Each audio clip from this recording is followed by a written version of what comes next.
As you can tell, I'm speaking in a very, very monotonous manner right now. Sounds extremely, extremely boring. I'm probably putting you to sleep. This is not what you joined the Master Communicators Academy for. You're probably extremely disappointed with the way I'm speaking right now. And that's exactly why I've made a video about tonality. Because clearly, it's exceptionally, exceptionally important. Because you can't become a master communicator sounding like that.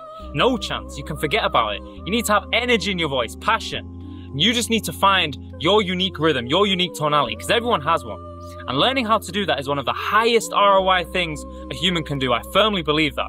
Because when you know how to convey emotion through your tonality, you become more influential. You develop better relationships. You become more trustworthy. People want to respect you and listen to you. And that's exactly why tonality, mastering your tonality, is a key facet of becoming a master communicator.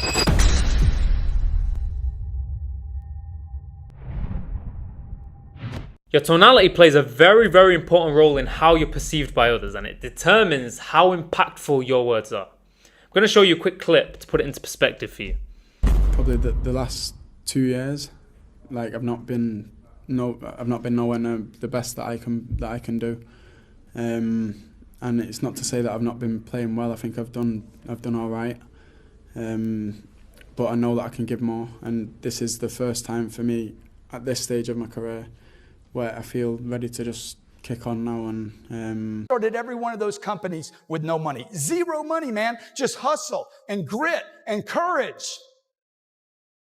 I've called on people I didn't want to be with. I've done things I didn't want to do, okay? It is not about doing what you love. It's about doing whatever it takes. So Marcus Rashford, who was the guy in the first clip, the football interview, sounded absolutely lifeless.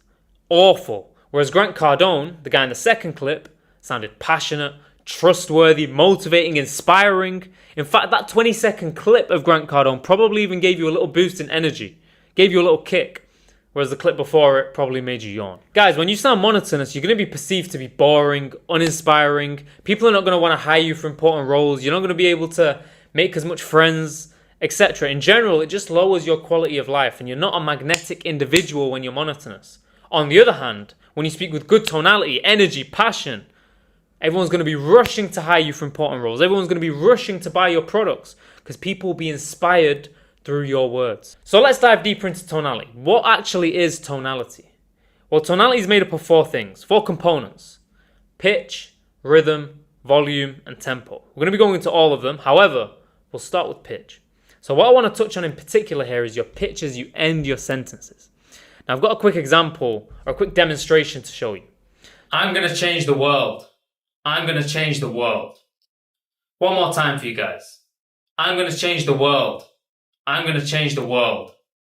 Do you see the difference there, guys? The absolutely massive difference. When you end with a lower pitch, you sound a lot more assertive. You sound like you have conviction in what you're saying. Whereas when you end with a higher pitch, it sounds like you're almost trying not to offend anyone. You're trying to sound as agreeable and friendly as possible.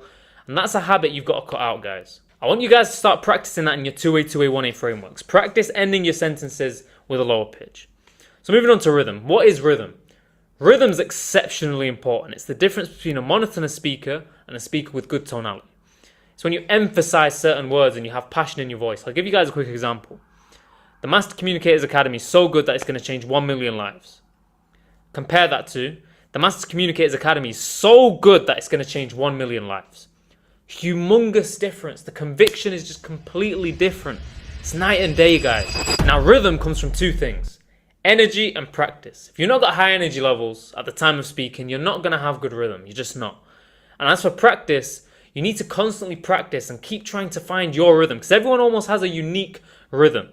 Everyone has their own way of doing it, and you need to find yours. The only way you do that is through iteration.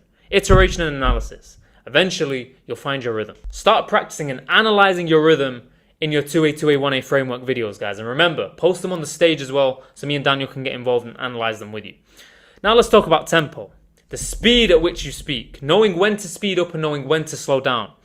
Now this is exceptionally important, again, because the tempo of your sentences can completely change the way you're perceived. And the tempo of your sentences will change the way your point is interpreted. I'm going to show you a clip of how Andrew Tate changes his tempo to drive his points home.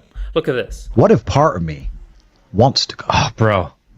What if I'm so crazy And I've been so desperate for an exceptional life my entire existence. And I understand that I would make a bigger dent in the matrix if I go than if I don't go. And if I understand that if I'm going to fly on private jets and drive around in Bugattis and be the most famous man on the planet, there's no light without dark, and the dark is a Romanian dungeon filled with cockroaches. And maybe I understand that when I'm 72, if I manage to live that long, I'll look back on those 10 years I spent in that dungeon and be happy they happened because of the lessons I learned. Maybe part of me wants to go. Maybe I'm crazy. So as you guys could tell, changing your tempo not only shows confidence, but it also makes you far more interesting to listen to. And it's something that most people can't do. Most people can't change their tempo because they've never actually put time into practicing it. So it's really, really powerful to have, because in this day and age, attention is currency. When you know how to change your tempo, you can keep people's attention easily. So guys, it's very, very powerful. Now when you start practicing this in your 2A, 2A, 1A framework sessions, practice changing your tempo depending on how you want to be perceived and how you want to be interpreted. Now the last component of tonality is volume. Now this one's relatively simple. Speak loudly, clearly, and don't mumble, don't sound timid, guys. You should also know, however, when to raise your volume, when to lower your volume in order to drill certain points home. I want to show you a clip of Tate doing it here. I've never in my life seen anyone who's determined to get something not get it. I've never seen somebody who is determined in their heart to get something, not get it. If it's all you want, you're gonna get it. You're gonna find a way to get it. You're gonna find a way. Yeah. People go, oh, I want this. If you wanted it, you'd have it. When you're trying to drive a specific point home, you might get a little louder at that point, just to really make sure your words land with way more impact. And guys, changing volume is especially important when you're delivering a presentation or you're trying to sell a product, sell yourself, and in those kind of situations. So how do you perfect your tonality? The answer is with the 2A, 2A, 1A framework. Now, if you've been living under a rock and you don't know what the 2A, 2A, 1A framework is, go and watch the video, the 2A, 2A, 1A video. It's in the filler words module. Guys, you need to know what this framework is. It's key to mastering all areas of communication. So, you want to keep practicing and practicing communicating, and eventually you'll find your unique tonality, your unique rhythm. Because like I mentioned, everyone has their own unique rhythm and tonality. So guys, the 4 things in particular to look out for, like I mentioned, are your pitch, rhythm, volume, and tempo. And remember, make sure you're feeling energetic before you start practicing, because if you don't have a lot of energy, you're not going to have good tonality. Simple as that. So guys, see you in the next video.